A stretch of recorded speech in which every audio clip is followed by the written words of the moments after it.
milestone for us. It's a culmination of many, many years of work with NASA and SpaceX. And there's a lot of folks out there that have contributed to us getting where we are today, and I really would like to thank the team that has gotten us here. A tremendous amount of work, and obviously for my past job, this means a lot, but I'm really looking forward to, in my new role, continue to see the success of this commercial crew program. As I was able to, for the first time, I think, actually provide breaking news last night that we're moving towards the launch being on October 31st, a nice Halloween launch. Moving towards this, the team's been carefully laying out planning, working through the sequence of the timing of a Soyuz arrival. It's a very busy October for us. Soyuz arrival, getting everything ready, and then obviously getting ready for Crew 1. We're very excited to be heading into our operational missions. This is a culmination of a dream of us to have commercial crew rotation seats up on station, and looking forward to many more to come. Thank you, Kathy. Now we'll hand it over to Hans Koenigsmann from SpaceX. Yeah, good morning. I'm honored to be here with my NASA colleagues, and I would like to thank them for working with us and entrusting us flying NASA astronauts to the International Space Station on the Crew Dragon first operational mission. As has been mentioned, we are targeting right now the October 31st. It's very early in the morning. It's 2:40. It's actually still the October 30 in California. For this particular launch, we're happy to support NASA in any schedule that they need, and we will use the additional time to review things, build records, whatever we have, over and over again until we're really sure that we are safe to fly. In general, we will fly when we're ready to fly. That's been our promise all the time, and that's what we did in the last mission. For the past year and working closely with NASA, we have been super busy and had a couple of missions that got us to this point in time here.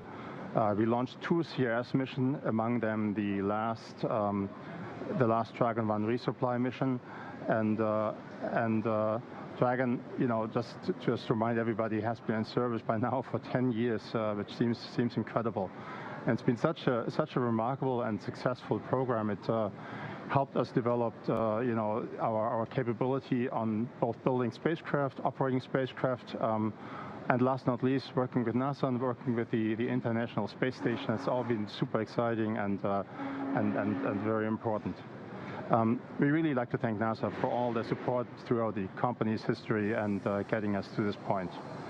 Then we also did a in-flight escape demonstration in January.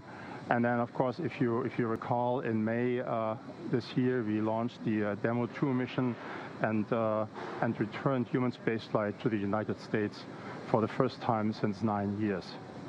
It was an amazing mission, and it was an incredible honor to fly Bob and Doug. And I do have a quick Demo 2 video recap for you.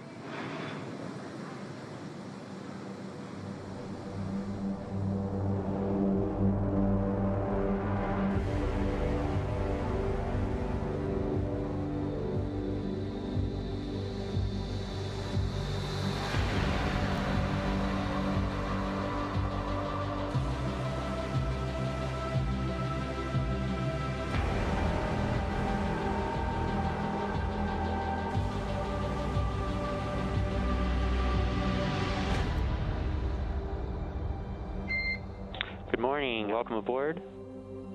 Dragon, SpaceX, comm check, ground stations. SpaceX Dragon, we're go for launch. Let's light this candle. 3, 2, 1. Ignition. Liftoff of the Falcon 9 and Crew Dragon. Go NASA, go SpaceX, Godspeed, Bob and Doug.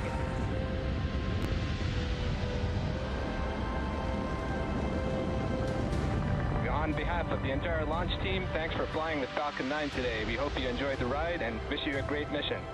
We would like to welcome you aboard Capsule Endeavour.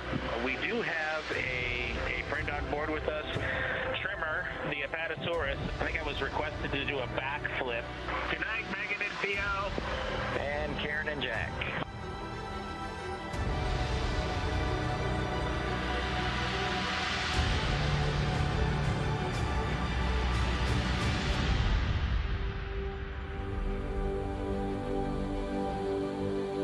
MD Houston flight. Houston is go for undocking and departure. Dragon is committed to undock. SpaceX Dragon on Dragon to ground. We are ready for the systems brief. Copy. As stated, Dragon's in a healthy state. We are proceeding toward the primary landing site, and your timeline is current.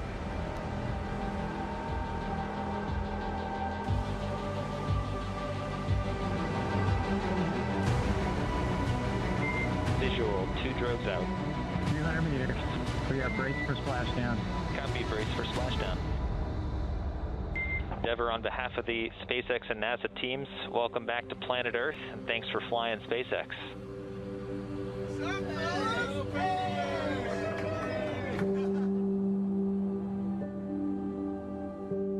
It's a humbling experience to be a part of what was accomplished. It's great to see how excited everybody was.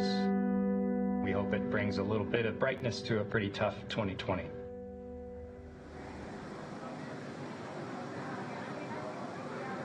Yeah, I couldn't agree more with that. It's always amazing to see the videos of successful flights and missions and launches, and it gives me a little bit of goosebumps. Anyways, Demo 2 was extremely clean for an inaugural mission. Bob and Doug gave us great feedback, and basically on everything from the ground supply all the way to the spacecraft itself, and it was a long way to get to the point, but I really feel like we did it safely and reliably, and built a great spacecraft, and they tested it very well during the first mission. So there's always lessons learned, and in this particular case, we learned a couple lessons. One of them is related to the heat shield. We found on a tile a little bit more erosion than we wanted to see, and it had to do with obstructions within the heat shield itself, where the spacecraft is mounted to the trunk, basically, and in that particular area, we redesigned the heat shield tile, and at this point in time, everything has been tested and is ready to go for the next mission. The other lesson learned was related to how we measure the altitude during the parachute deploy. Last time we deployed inside the allowable box, absolutely no problem, but just a little bit lower than we expected. And so we improved the barometric altitude measurement, and we improved the cross-check with all the other navigation sensors for the next mission. And then, last but not least, we closely coordinate between NASA and SpaceX with the U.S. Coast Guard to establish a 10-mile keep-out zone for any boaters, to make sure that the recovery is safe and that our crew is safe, the astronauts are safe, and the public itself is safe. And so we're going to have more boats on the next go around, and make sure that the area is really clear of any other boats. We already implemented that. We are at this point in time reviewing documentation, making sure everything is good to go. We do have a static fire ahead of us, and several simulations also to keep the crew and ourselves, sharp and good to go. And so I'm definitely looking forward to moving into the operational phase with Dragon, and having more and more operational flights over the next coming years. Talking about the next coming years, I also want to talk about quickly about the cargo Dragon 2. We had a picture a while back. I'm not sure if we can show this again. Well, it's There it is, exactly. That's the new Cargo Dragon, right? This is CRS-21, or in NASA language, SpaceX-21, I guess. And it's very similar to the old Dragon in the way that we load the cargo inside, basically, and there's a trunk that has external cargos. Very similar. The difference is that we use the arm on the tower now to just walk in and load it there. It's going to be a little bit easier for the crew to do this. But yeah, it's essentially proven technology on our side with an updated and new vehicle that's very, very similar to the crew version. Once this Dragon attaches to the station, it docks actually like the Crew Dragon does. It will be the first time that we have two Dragons on the International Space Station. That's pretty amazing. And if you think about it, going forward, we actually anticipate right now that during 2021 we will always have at least one Dragon attached to the space station, either bringing astronauts to the space station or bringing the resupply cargo, depending on which vehicle it is. Again, we're honored to work with NASA, its international partners, and and support the important research and experiments on board of the space station. It's been a great pleasure. We're humbled to be the nation's premier provider to the International Space Station. Back to you. Thanks to all of our briefers for those initial remarks. We'll now open it up for questions. Again, if you're on our phone bridge, please press *1 to submit a question. Once your name is called, please state to whom you'd like to direct your question. We'll have a lot of questions, so if you find that yours has already been answered, press *2 to withdraw it. On social media, please use the hashtag #AskNASA. Let's start on our phone bridge with Joey Roulette from Reuters. For doing this. Question is for Hans Königsmann and Jim Bridenstine or Kathy Reuters. I was just wondering generally what work is needed before we can officially certify Crew Dragon, and if there's any specific details about that you could provide that you learned from the DM2 mission, that would be great. Thanks.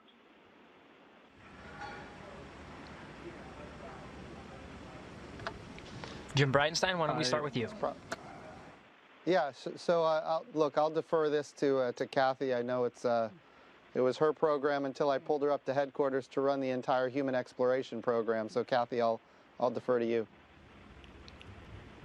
Yeah, I think the major work is in a couple of different areas. One is in updating the design in the two areas that Hans already mentioned, which is some very localized upgrades of the TPS and those attach points. And I know in the press conference following this, Steve Stitch, even though I hate the fact that he gets to do this, I'm sure he'll talk about it a whole bunch. So, but, obviously we had to update that certification. We did a demo flight to learn. And so we found out that in those particular locations, we'd like to have an updated design. And so the new work is focused in that area.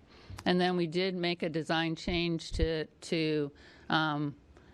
change a screen design, and then also change, like Hans said, how we were measuring the barometric pressure to determine what's the right altitude to be able to deploy the drogue chutes.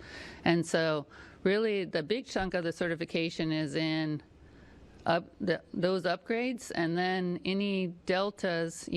Demo 2 provided a capability to be able to dock on the forward element, on the forward docking area, and Crew 1, because it's a full increment crew, is giving us a new capability to also be able to dock on the zenith port. And so those were capabilities that were needed for our increment missions, but weren't needed to safely fly crew for our Demo 2 mission. So the team's kind of doing their Delta certification efforts. The big chunk of the work had been done prior to Demo 2. Thank you for that answer. We'll now pass it over to Salen Babauer from Gannett Industries. Thank you. My question is for NASA Administrator Jim Bridenstine. Sir, how historic is this first operational mission of Crew 1 in the history of human spaceflight? Thank you. Oh, you bet. Well, look, here's the thing. In November, we're celebrating 20 years of having people living and working on the International Space Station. And it just so happens that when we launch on October 31st, early in the morning on Halloween, it will be 20 years since the launch of Expeditionary Mission 1, EM1. So this is a very exciting time for the agency in general. But it just demonstrates the value of the International Space Station. Without this tool that we have, not just a tool of diplomacy, but also science and technology development, we've been able to go from flying space shuttles and now flying commercial vehicles, demonstrating that we can drive down costs and increase access.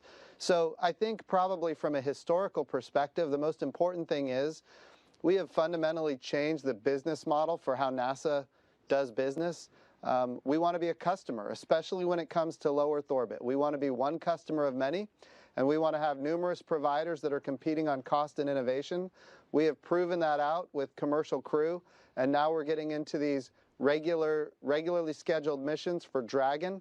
And of course, Starliner is coming up soon. In fact, the crew that's about to launch on October 31st, they're going to be there when the very first Starliner attaches to the International Space Station. So we're going to have two independent companies that are, have very unique solution sets to achieve spaceflight and docking at the International Space Station.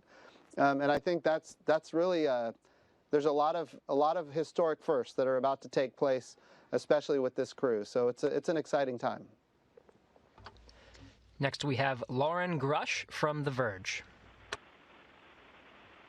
Hi, thank you so much for taking my question. I recall with DM2 there are constraints on the Crew Dragon's lifetime in orbit because of its solar panels.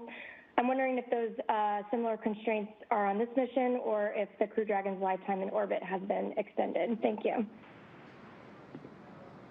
So the solar panels are different for a longer duration. I'll leave it to Kathy. Oh, sorry about that. Stepping on you there. It's a fully certified vehicle, so 210 days. So as Jim said, there's an upgraded solar panel design, and so every aspect of the vehicle is 210 days. Thank you. Friendly reminder for our callers to please state to whom you'd like to direct your question. Next, we have Michael Sheets from CNBC.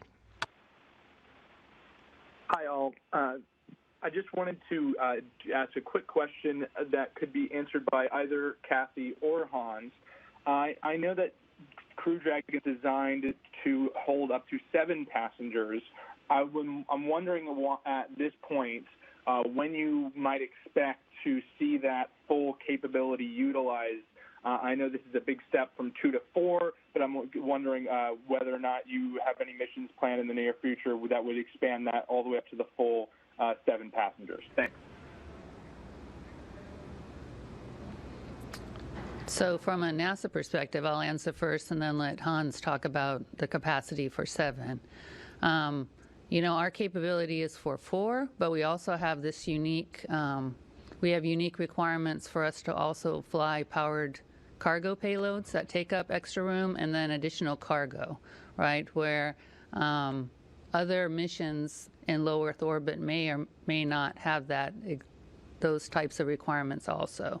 So the NASA capability is for the full complement of 4 crew members, like Jim talked about, but that's what trades off our crew and cargo requirements for these missions.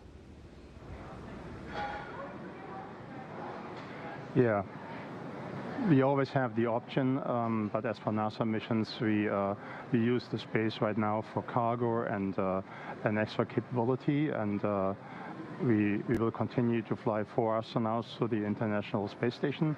And also on the first mission, we will learn on how well the Egress, the life support system, continues to work with 4 people.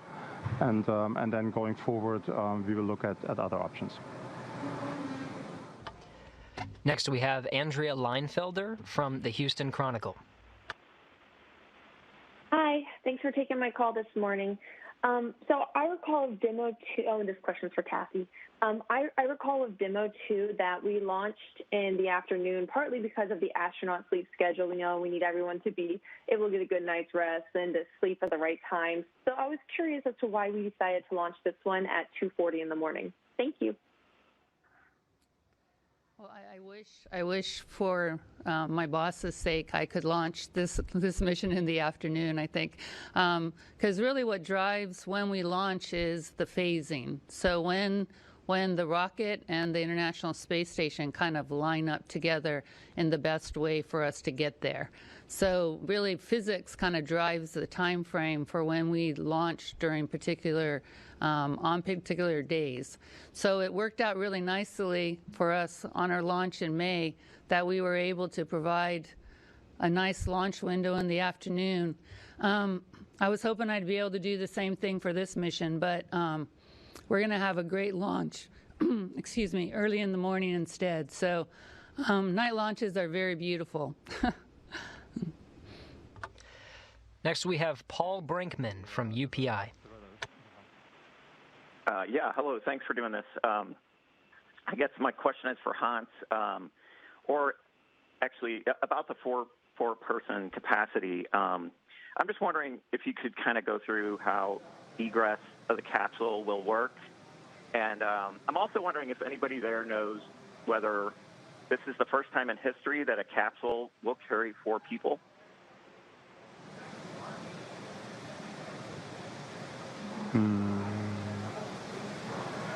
Yeah, I'm thinking really fast here. Trying to remember if there's any other capsule with 4 people. I mean, going into the capsule and getting out of doesn't change with 4 people. It just takes probably twice as long as with 2, one after the other. And we have a crew that supports the astronauts on how they settle in their seats and make sure they're all buckled up and comfortable. And so I don't see any changes here. And also, if you keep in mind, Dragon is relatively roomy for a space capsule for 2 people and also for 4 people. You can still walk around there a little bit. So I don't anticipate any space constraints with 4 people at this point in time. And regarding your question for four people in a capsule, I think you're right, but I'm not sure. I would say from the American perspective, you had Gemini, Mercury, Apollo. None of them had 4. You had the space shuttle, which was not a capsule, and now we're back to the capsule model. I would have to say, from an American perspective, I'm pretty sure that this is the first time we've launched 4 in a capsule. And I think that's probably true for our international partners as well and others around the world. One of the things we did on Demo 2 to make sure that this design was certified was we actually did an on-orbit checkout where even though Bob and Doug flew up, we actually went and put 4 crew in the capsule on orbit and did all the operations and made sure that we could meet all of our requirements, which also include being able to get out in 90 seconds and a bunch of other requirements too to make sure that we can live and work and safely operate the capsule with 4 crew members. Next, we have Stephen Clark from Spaceflight Now. Hi, thank you for taking my question. Stephen Clark from Spaceflight Now. For Kathy Lueders or Jim Bridenstine, I know the plan going into commercial crew was to have mixed crews on U.S. and Russian spacecraft, like a Russian cosmonaut on all U.S. crew missions and a NASA crew member on all Soyuz missions through a barter agreement. That doesn't seem to be happening, at least with these first few operational Crew Dragon missions. Crew 1 and Crew 2 doesn't have a Russian cosmonaut. So just wondering if you can update me on securing an agreement for mixed crews on future crew launches, both U.S. and Russian, beyond the seat you have secured for the Soyuz next month. Thanks. So we still believe it's critically important that when we have an international space station where half of it is American and the other half is Russian, that we have crews where we have Russian cosmonauts launch with American astronauts on the American vehicle, and American astronauts launch with Russian cosmonauts on the Russian Soyuz. We think that's critically important. I know our partners over at Russia also believe that that is important, and I know that we're working towards that between our two agencies day in and day out. But I think there's broad agreement that if both countries want to maintain a permanent presence on the International Space Station, that is the end state we need to achieve. So we're working towards it, and I think we will get there. Kathy, if you have any more details, feel free. Yeah, you're exactly right. We're in the process of coordinating, implementing an agreement to work towards that. It's right now it's about which mission do we implement that, and but as far as I'm concerned, the sooner the better, right? But Jim's exactly right. It's very important to us. We feel like it's critical for our maintenance on orbit, and we're both working towards that. Next, we have Chris Davenport from the Washington Post. Hey, guys. Thanks for doing this. I guess my question is for Hans. Just a technical question to follow up on the heat shield. I wonder if you could say how much erosion there was. I mean, it sounds like you still had plenty of margin. Was it across the entire heat shield or just in a localized area? And when you said, I think you said you updated the screen design, I wonder if you might explain what that means. Thanks. Certainly. So first of all, this was a small area in the heat shield, and in particular the area around what we call the tension ties, which hold the trunk and the Dragon spacecraft together. In this particular area, we saw some flow phenomenon that I guess we didn't really expect, and we saw erosion to be deeper than we anticipated. However, I mean, this heat shield is massive, and over the entire acreage there was very little erosion. In this particular area, it was a little bit deeper, but nothing to be concerned. At all times, the astronauts were safe, and the vehicle was working perfectly. So this is something that we just in the inspection found and looked at it and decided, oh, okay, we should probably and reinforce the heat shield in this particular area. And it's actually 4 areas just around the tension ties, a very small area compared to the overall acreage of the heat shield. And then I think Kathy's comment regarding screen refers to a sort of a filter that filters the air going into the barometric pressure sensor. That particular filter has been opened up a little bit so that it's less constrained, and that has the effect that we measure the barometric pressure more accurately when we come down and deploy the parachute right on time. That is something that was also not a particular problem the last time, but going forward it is a safety improvement, and will make sure that we will launch astronauts and land them, of course, safely in the upcoming years. We'll now take a few questions from social media using the hashtag AskNASA. This first one comes from Israel on Twitter, who directed his question to Kathy. What value can the taxpayer expect out of NASA's partnership with SpaceX? Well, I think, like Jim said, our goal is to one day be able to buy services in low Earth orbit, right? So this is one step on our process for us to get there. We're taking this in careful steps, but for us to be able to continue to do what we feel is our charter, which is to go and do deep space exploration, us moving towards a commercial platform in low Earth orbit and being able to use commercial services is a goal of ours. And so us taking this first step with a commercial service for our crew and cargo capabilities now is an important step in that process.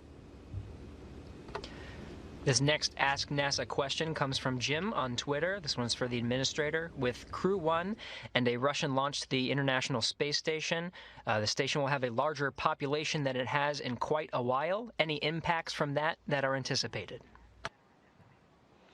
Yeah, some significant impacts. Once we have, a bigger complement of astronauts on the International Space Station, we can do a lot more science, and that's gonna give us a return even faster. Make no mistake, we've had huge returns from the International Space Station already, but now we can get even more, even faster. The previous question was about what are the returns we're going to see for the American taxpayer from the Commercial Crew Program or the SpaceX Crew Dragon. Bottom line is, we are making every effort to industrialize space as fast as possible. So we look at advanced materials and we look at industrialized biomedicine, the compounding of pharmaceuticals or the creating of immunizations. The value here is microgravity. We can't create microgravity here on Earth. You can do, drop towers. You can send airplanes on, parabolic trajectories in order to get microgravity. But ultimately, it's a very short duration. When we get to orbit, we can have microgravity for months, even up to, a year.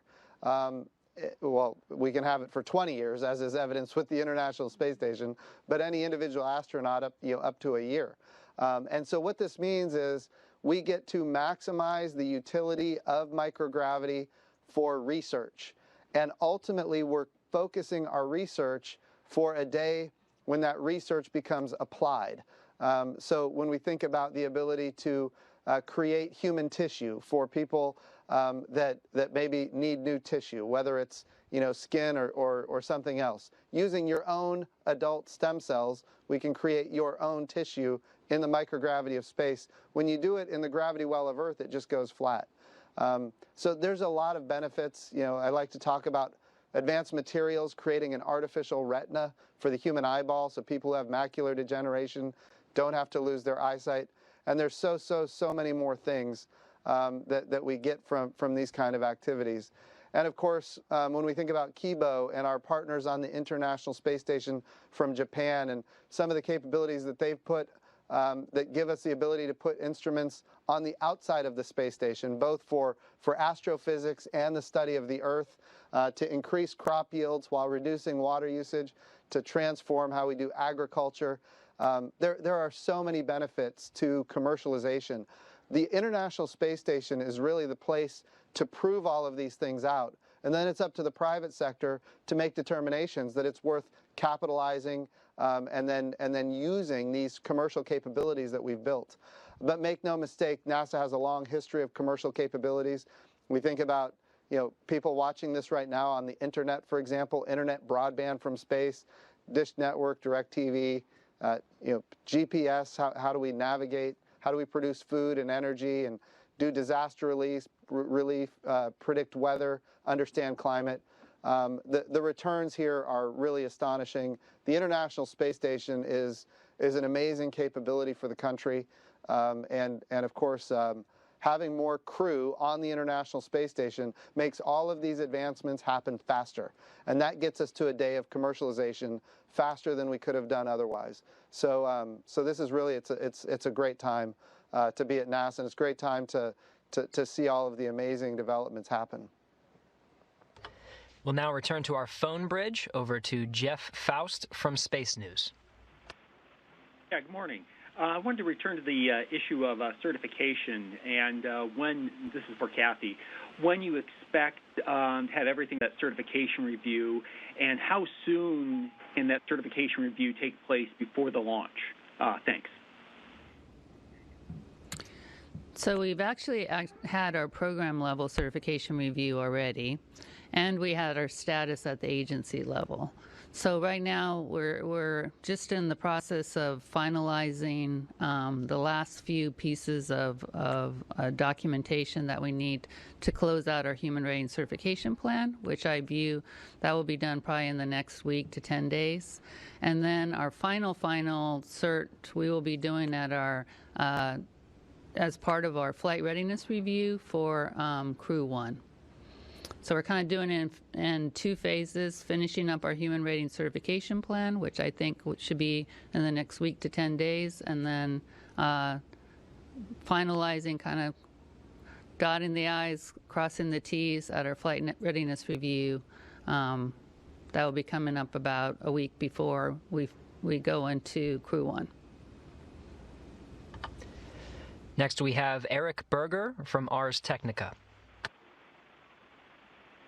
Yeah, hi. Thanks very much for doing this. My question is about commercial space. I think all of you are true believers. Hans and Kathy, obviously you guys have been doing this for a long time.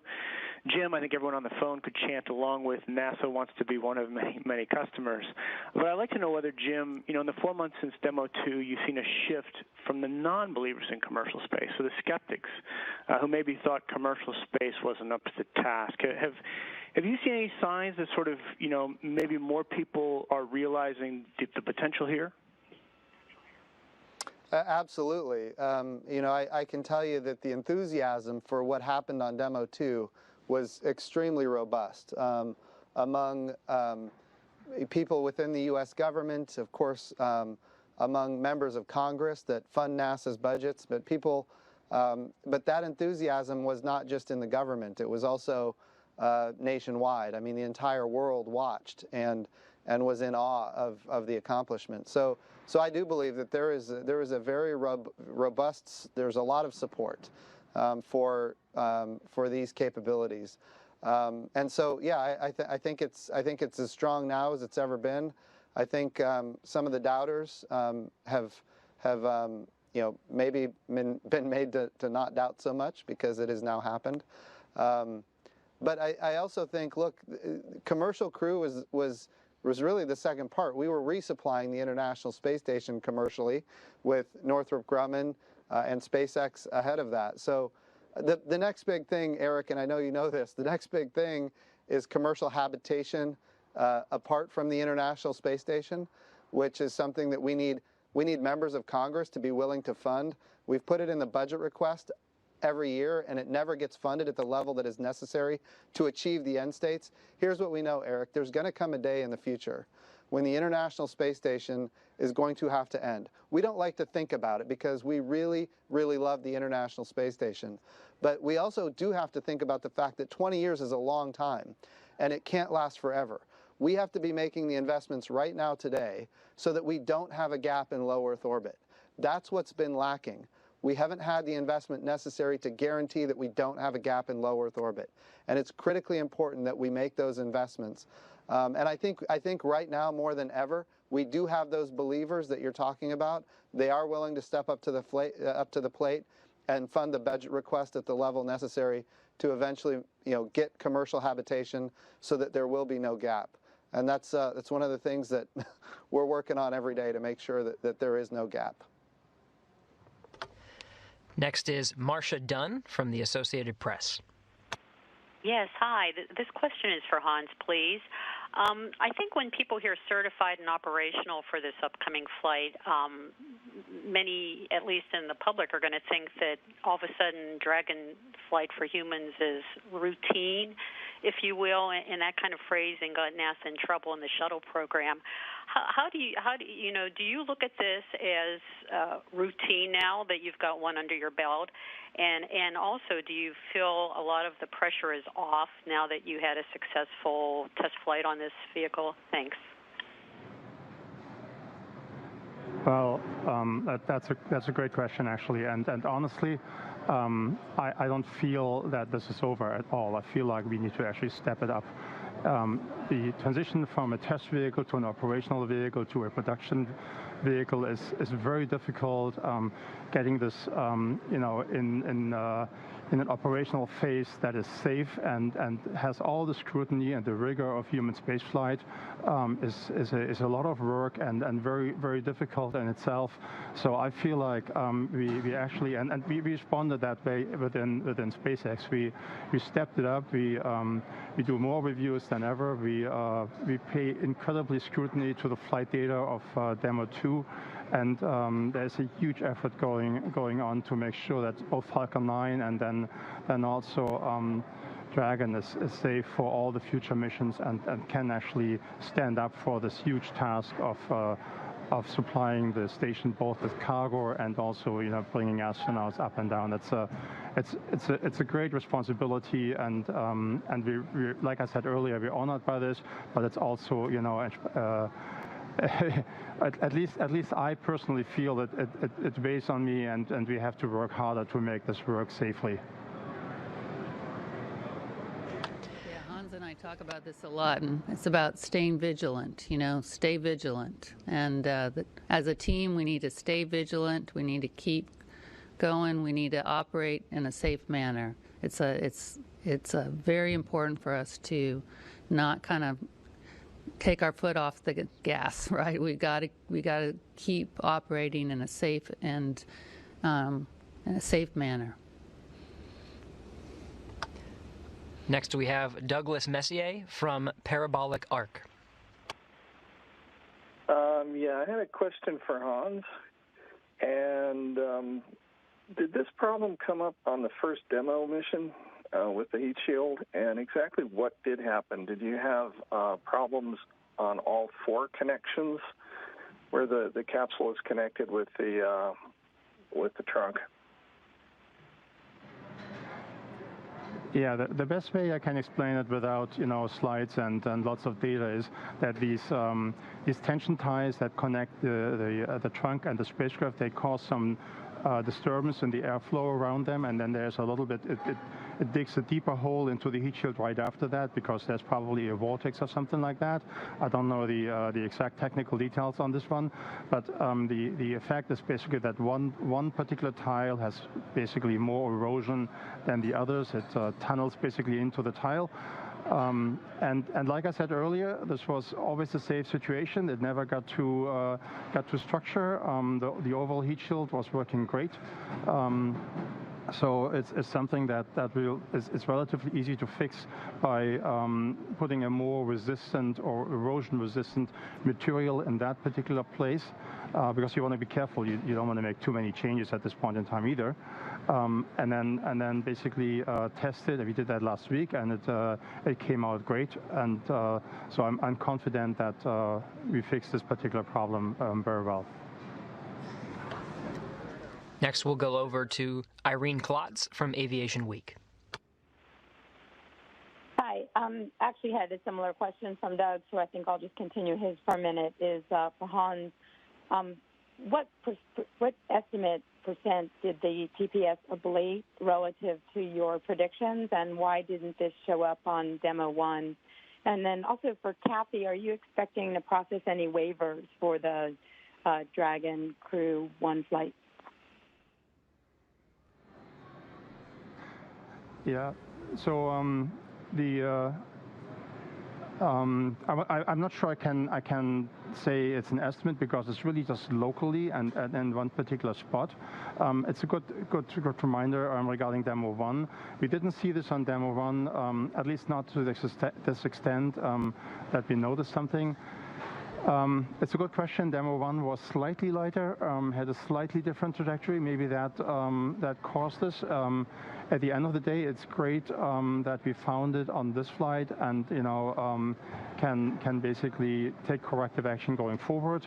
And also, like I said, this was not an unsafe situation at all. This is just something that we observed and then basically changed to make sure that nothing bad will ever happen. So that's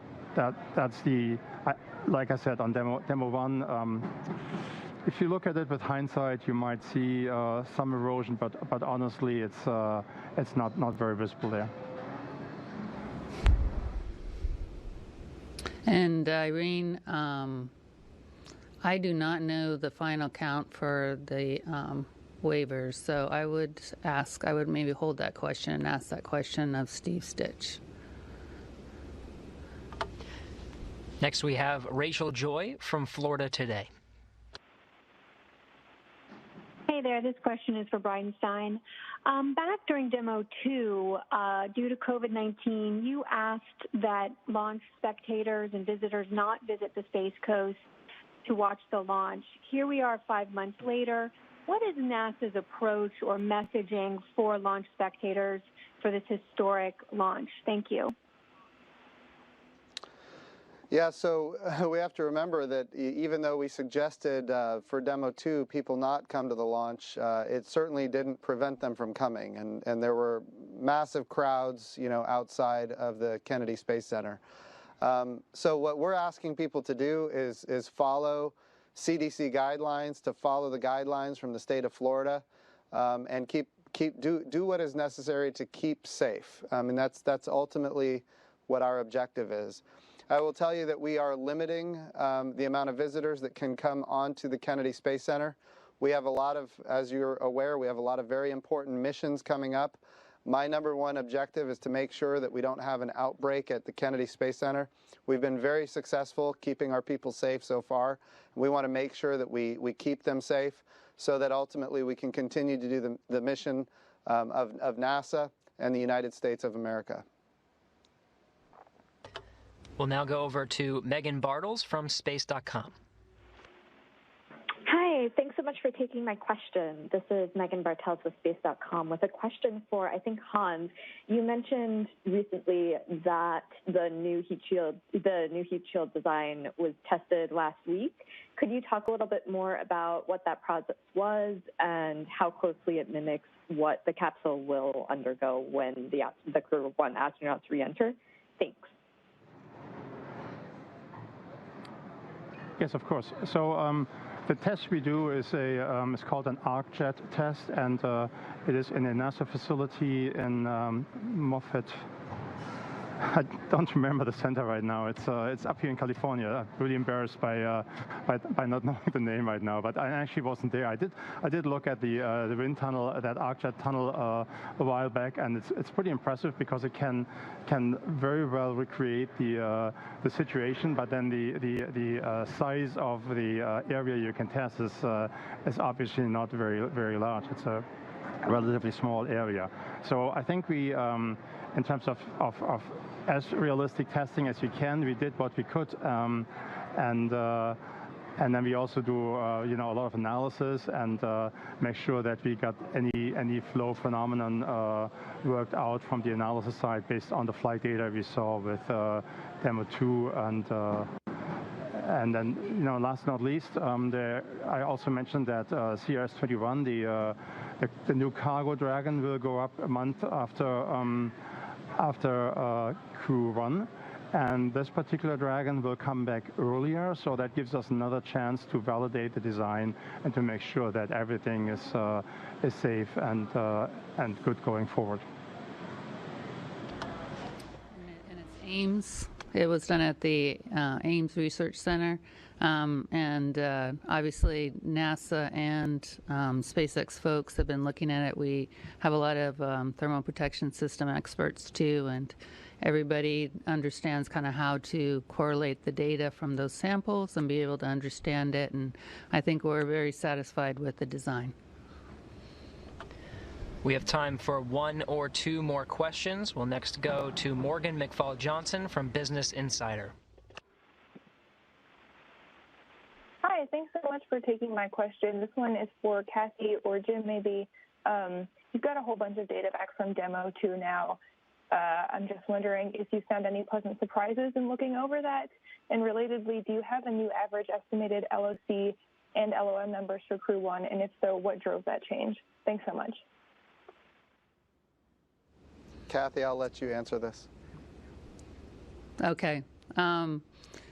So the lock requirements that we had were design requirements, and so those are closed out. They'll be closed out during our certification phase. It's a design requirement over kind of the life of the program, and so all of SpaceX met. I think the final number was 1 in 276, and so met the NASA requirements for it.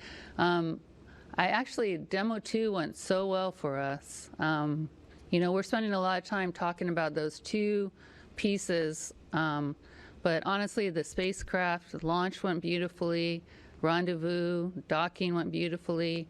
Like I talked about, we were able to do the 4 crew test, the habitability test, while the vehicle was on orbit.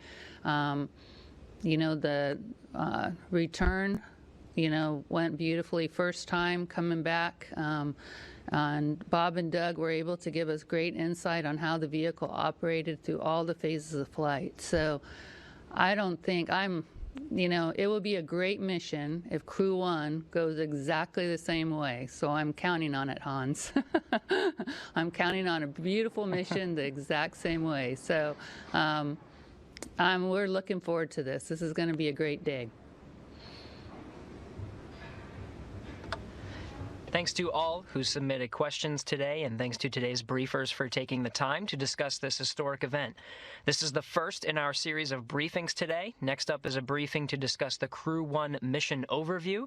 That's at 12:30 p.m. Eastern, and we'll host the astronauts of Crew 1 for a news conference at 2 p.m. For details on these briefings and for the latest on this mission, please visit nasa.gov/commercial crew. Thanks again for joining us. That will wrap up today's briefing.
Доброе утро. Доброе утро.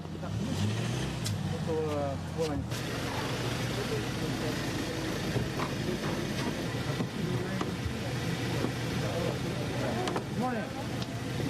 Доброе утро.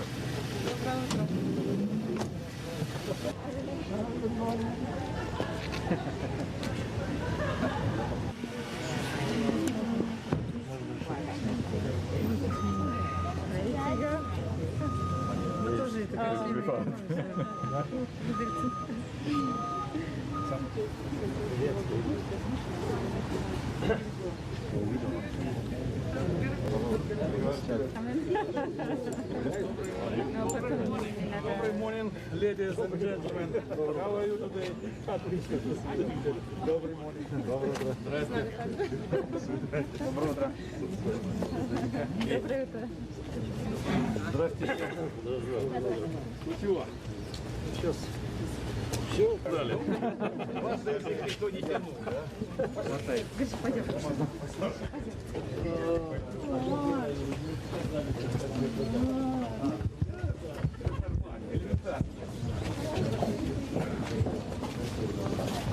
Просто получше жевать еще. Ну, маска чуть-чуть пикантность придает.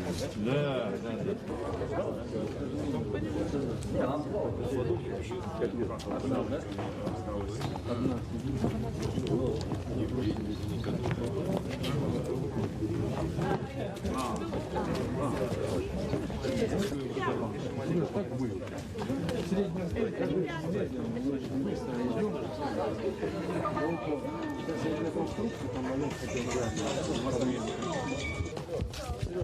экипаж вместе, дублера тоже у нас стоит. Генерал на месте. Ничего, что я на руках.